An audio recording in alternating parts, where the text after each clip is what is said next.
Alright, we're in Tomb Raider right now. This is for Sock Poppet. He's having trouble with the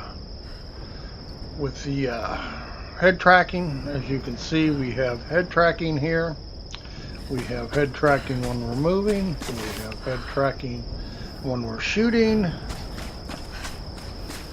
We have it everywhere. Now the problem with this game, like some games, it's not a VorpX issue, it's a camera issue.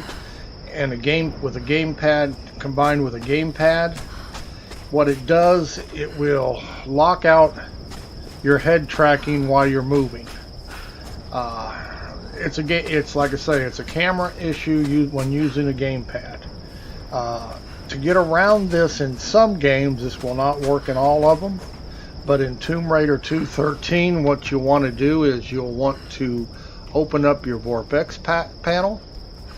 You'll want to go switch it over to input settings. Here, you want to look down until you see head tracking as gamepad. You want to turn this on and use relative.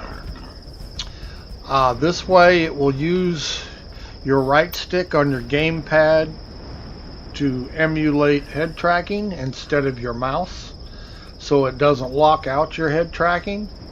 Hit OK and save. We'll have to set your head tracking sensitivity and stuff to your liking, or it can do weird things.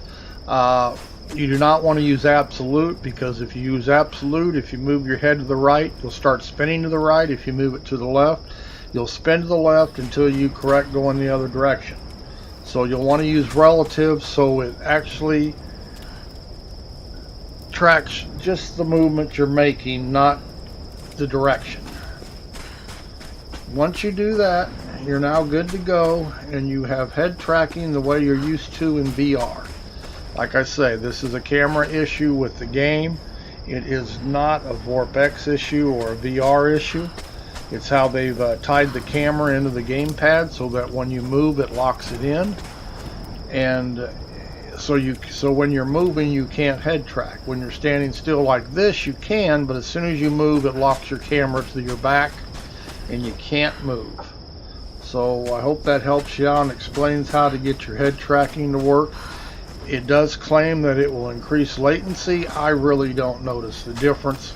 I guess unless you're an esports gamer, you're not going to. To me, as you can see, it works perfectly fine. Whether I'm shooting, doesn't make any difference.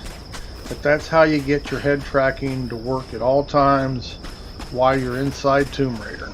So I hope that helps you out there, Sock Poppet, and we'll talk at you later.